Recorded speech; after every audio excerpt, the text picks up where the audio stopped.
welcome back. It's still the Bumper Breakfast Show. I said to you that we will be having a guest on the program today, and yes, the guest is right beside me. He's the man in the middle. So I'd like to very quickly introduce him. He is Engineer Seun Faluyi, the National Chairman of the Nigerian Institute of Safety Engineers.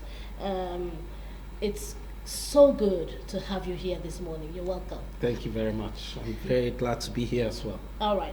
And you have Stanley Paul Ikao sitting to your immediate left. Stanley. Good morning, Mr. Seun. But do you know Mr. Seun does not look like someone from Southwest? Oh, really? Where do I look like I'm from? Look like our brothers from the East. Honestly, not until I saw it, I'm like, you run man, Tibiria. But good to have you. Glad to have you on our program. Thank you very much, Stanley. And thanks for all you do. Yeah, thanks for all you do. He's going to be telling us some of the things that he does. We're going to be looking at the topic safety culture in Nigeria. Let's first, so that means we're going to take the broader perspective first, and then we'll now narrow in on your institute. Look at, we have just 15 minutes to do this, so we're going to be as fast as possible so we can cover much more than we expect. All right, now look at the safety culture in Nigeria. What's your take on it? So culture, just to talk about what culture is really about behavior. It's about habits. In Nigeria, we do not have a shortage of safety laws, but what it is that is lacking is more of safety habits, the safety culture. And this is something in the safety world that we are talking about more and more. That when we talk about safety, it's not just about compliance. Many people think about safety as HSC. You have a safety officer that is checking off on, did you do this, did you do that? When in reality, it's supposed to be behaviors. The behaviors that will protect people. If there is a woman that is frying fish in Makoko and she's inhaling the smoke, after a while she starts coughing, she cannot continue, and then she stops. That maybe her young daughter should continue. She then goes back home. The family has to take care of her. She can't take care of her children. The young daughter now starts that same cycle, inhales the smoke, and starts coughing and cannot continue. It is about how it is you can protect people from their own workplace hazard. If you have a young man that maybe the traditional rulers in the states are saying, go and mine for those ones who are there, and the young man is not using safety shoes, he's using his hands, he's scrabbling, and then after a while, his health fails and he cannot continue. This is what we are talking about. It's not just about saying speeches. It's not just about having HSC officers. It's about what it is that we'll do to protect the health and the quality of life of our own citizens. Our own citizens. Well, you just said, that example that you gave is typical. It's typical of some Nigerians. Keep doing the same thing and expecting a different result. Keep doing the same thing, and you see that this thing is not beneficial in terms of, really, what are we struggling for? To get some some money, but you don't want to lose your health in that process, because how do you enjoy the money that you're working for? Do you understand what I'm saying? So when you see that something is obviously affecting you, why don't you try something else? I was telling my driver 2 days ago, I said, listen, each time you go close to a vehicle that releases all this carbon monoxide and you and I inhale it, you're not harming me alone, you're harming yourself. I don't know why the air conditioner in my car, I don't know what it is, maybe the setting or something. When those things are being emitted outside, we get a feel of it inside.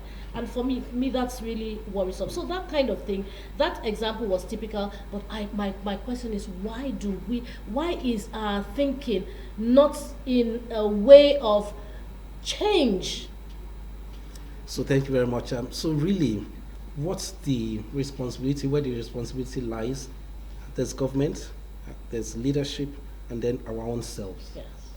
Government is really responsible for the safety of the citizens, for public safety, and so there should be proper regulations that will say this and this is what is allowed. So whether it's in traffic, whether it's the person, whatever it is that is there. And then those also are the agencies that are the regulators to monitor and then to enforce. Many times there is a failure because there is a gap. We do not have enough regulators. Then I said the other one is about leadership. The mindset for many people is that it is them that should be responsible for safety. And who is them? Say, it's those guys. When they are ready, they would tell us what it is that we should do. That let us just manage. And people do not see themselves. They feel it's the leaders. And those leaders, many of them are more concerned about, let us make the money. Then we'll be able to pay the salaries, or we'll be able to make our money. And so the leaders, they see safety as the job of the safety officer and not they themselves. They do not see that when it is that somebody dies, maybe it could be somebody that is their own child or daughter that will be affected. They do not see that. So there's that leadership. And then there is also about we ourselves. In our own culture, many people say, it is not my portion. It cannot happen. God forbid. Blood of Jesus. And the things that are inherently unsafe, we keep doing them even though we should not be doing them. So these are some of the things where it is that we do not see that change being possible, and then we do not do something about it. And this is where you come in. This is where, your institute, the Nigerian Institute of Safety Engineers, come in. What are you doing? So the Nigerian institution, institution, yes. Okay. So the institute would be like a specialized agency. I apologize. The institution. Organization. Yes, Nigerian Institution of Safety Engineers is a professional association of engineers that are responsible for safety. So engineering cuts across a very wide spectrum. But then you then have like this niche, this layer of those ones who look at the safety in those disciplines. So you can have those ones who are engineers in building, for example. Then you have those ones who are the building safety people. You can have those ones who are in construction. You'll have the construction safety people. You can have those who are in roads. You'll have road safety. You have those who are in aviation. You have aviation safety. And so we have safety engineers in all of these things. And what it is that we do what are called engineering controls. Engineering controls. In the world of safety, there's what is called the hierarchy of controls. In safety, if you want to be safe, if there's something that is wrong, the best thing to do is remove it completely, as to replace it, so that you do not have a problem. If you cannot remove it completely, what you can do is that you say you minimize it. If there's a way of, you say that you minimize it, you separate it. But then if you are not able to separate yourself, it's something you have to work with, you've built with, you then have a responsibility to do what we say, put a control so that you will not be harmed. So it could be a control that maybe is an enclosure, or maybe it's a control that you say is you cover your hair, it's a control that you say is like a clothes or a barrier of some sort. Those are what we call the engineering, or a helmet. Those are the things that we call the engineering controls. We, the engineers, we design those things, and then we build them, we maintain them, we operate them, and then we decommission if maybe they are no longer useful, so that human beings, assets, facilities will remain safe and usable, and will protect from loss. Stanley. Engineer Seun, like the popular saying goes, to be civilized, you don't have to be educated. Now, this has persisted and it's been lingering for a long time. Like they say, ignorance is not an excuse. But they also say education is not a scam. Education is not a okay. Well, I say so. Okay. Now, in all of this, why do you think this issue of negligence, permitted to use that word, on the part of those who should know better, do better? Is it the case of less sensitization and awareness and bringing them up to speed with the realities of taking safety as a major priority? And that's where I think my question will come to you now. Two questions in one. The probable solution or lasting solution, would there ever be a lasting solution? Let's just assume. Now, secondly, why do you think this has persisted for a long time? Thank you very much. So, will there be a lasting solution? The lasting solution, again, is that if we have a culture about it, if we keep waiting for the other person to do something, it will not happen. But if we have a mindset that safety begins with me, let me do something about it, there will be a solution. I'll give you an example. We have fires in the market. They keep recurring. What is it that causes those fires? It is really a few simple things. Maybe it's wires that are not well connected. Maybe it is somebody that is keeping flammable substances in the wrong places. Maybe it's those things that is left on. That are left on. These things are things that are, almost like simple, but we're not doing something about it. We're like, let the firemen come and do something. When in reality, we are the ones that with our hands put the things there that are flammable. So it is really building a culture of safety. Or take, for example, say a gas cylinder explodes. There was a fire. It happens again and again, and it's basically the same thing. The gas cylinder, if you put it inside your house, in the kitchen, if the fittings are not safe, it leaks. If you strike a match, it will burn, it will explode, it will happen. But it's really a mindset that I should not put a gas cylinder inside. If I'm like, they will steal it, or they will steal, I should not put it inside. It is me that I will not be safe. If there's something that happens, it's me that I will be affected. So again, it's something that is our mindset. So what are we doing about it? Is we're trying to reach the minds. It's the culture. There are several things that we do, like this kind of program that you're doing, very commendable, MITV, to bring it to the minds of people, top of mind, that safety is something that is our responsibility. We should keep doing it. Whether you are the market woman, so that fire will not burn your own store. Whether you are the wife in the kitchen that is cooking, so that you don't burn your own place. Or whether you are in an office, wherever it is that you are, safety is something that it should be part of the DNA, part of the culture. And we keep talking to people, not only on such public programs. In our membership, we go and talk to the traditional rulers, the community heads. If there is I was in Duguri some time back, where it is that there was a flood and a lot of people were displaced, and it's like, people come when in the community something happens, everybody floods to the Mitv'S palace to say, what are we going to do? Those traditional rulers, if they had said, look, you people that are building, don't build in this place, it's a floodplain.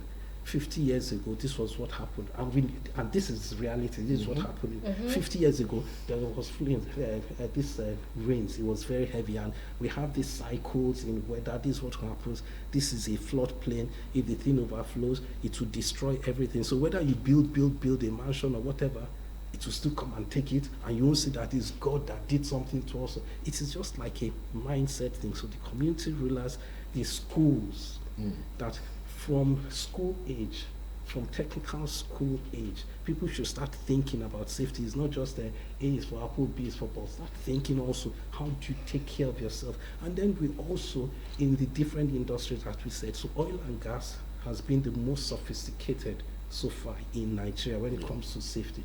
But safety should be in every industry. Whether it's construction, whether it's electricity, whatever it is. Whatever, even the hospitality. Even hospitality, even hospitals. Hospitality, Lagos State is trying. The Lagos State Safety Commission. If you go to... Yes, if you have an event, you must get a license. Yeah. Absolutely. So these are the things that we are doing to try and raise the awareness of our people about safety. Okay, I'll leave it at that. Let me hand over to you. Don't worry. Oh, okay. So I'm sure your institution, you go on a lot of public enlightenment, because that is very, very important. And if I must judge you as an institution, I'd say that I don't think that you're really there yet, because I haven't been feeling you. I haven't been seeing too much of you outside. So I think that just like we would criticize constructively, other areas and industries, I think that you need to do a lot of enlightenment campaign, because it is your problem as well, to ensure that people understand that safety is key, and it first starts with them, their mindset, the way they process the importance of safety. Because a lot of people, okay, for example, a trailer starts to leak, a tanker starts to leak petrol.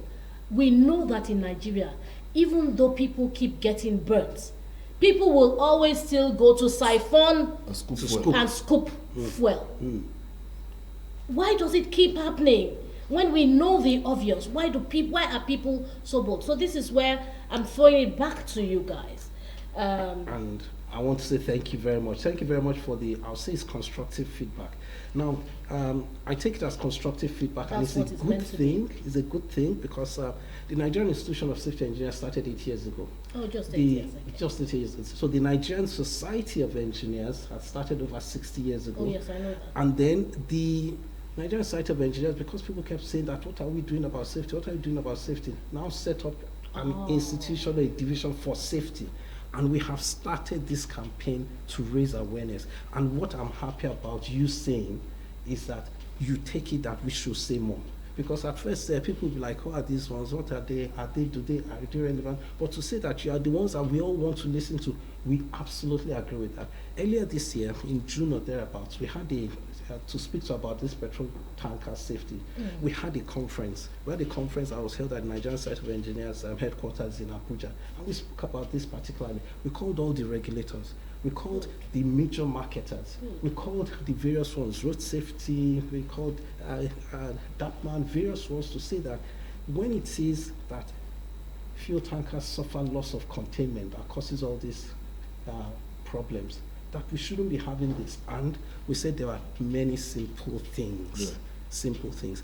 A tanker, if it has an accident in the United States or in Europe, you don't hear that it has that kind of thing. Why is it that in Nigeria it's different? Our tankers are not built properly. The ones that are built in whether Owode Oniri or in Suleja or in Kano, they're the ones that when it is that they have a problem, they spill, they lose containment, and then people go and scoop, and then if it is an imported tanker, it doesn't have that kind of a problem. So it was like, even the building, we have to make sure that the owners, they build it properly. Then the second thing, the roads where it is that these things happen, is generally the same spots. Generally the same spot, whether it's at $10 bridge or is that why is it that it happens in the same spot? And we're saying as engineers, again, this is advocacy, that the road could be the problem. This $10 bridge, when people are coming down, by the time the tanker is going up, if there is traffic in front and it says it cannot control itself, then it could fall over, have an accident, and then it will spill. So it's not the witches and wizards in the Ogun River. It is actually something that has to do with the road or with the driver or with the tanker itself. And we are telling people we have to do something. This doing something also. 70% of what it is the problem is human factor. It's the human being that is ignoring safety. So we know this. So we are telling the human beings. We had this conference, and I'm very pleased that. So it was the first one that we did. But we are doing more and more and more of it because we know that we have to take leadership.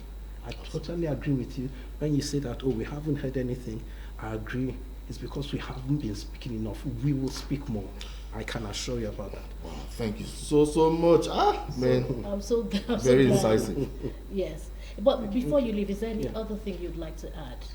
Yes. So just as a takeaway point is this, that safety in Nigeria, really, we have enough of the laws. We need to build a culture. It is the people. Safety is what we do. It's not what we say. It's not the what is hanging on the wall. It's not the checklist. It's about what we do. So we need more of us to keep talking about safety so that we will all, as a nation, increase our levels of safety. Thank you so much, so much. I think this has been very educative and informative, and I am pleased that you came on the show this morning. Thank you very much. I am looking forward. I'm going to put my ear to the ground, and I'm going to be looking forward to hearing more from you. I want to see you out there, because if there's one thing we need is to change our culture in terms of safety. And so I'd like to thank you very much, Engineer Seun Faluyi, Thank you very much for having me. National Chairman of the Nigerian Institution of Safety Engineers. Thank you for being on the program with us this morning. Thank you very much, Tanya. Thank you very much. We hope you will be here I will again look soon. forward to it again. All I will right. look forward to it. Thank you for coming. Thank you very much. At this point, we'll take yet another break, and then when we return, there's more on the Bumper Breakfast Show. Please stay tuned. So.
Many people say,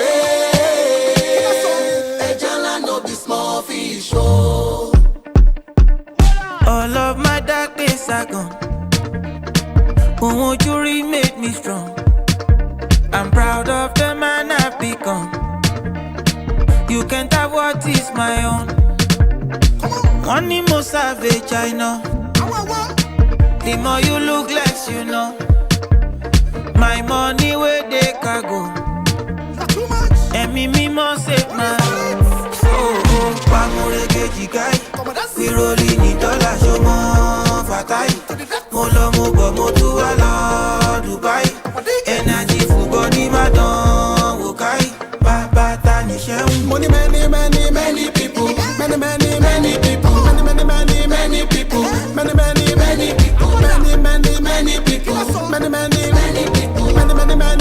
people. Many people. Good days are getting better. 1, 2, 3, and good days are getting better. This love is very special. My blessings hold the matter.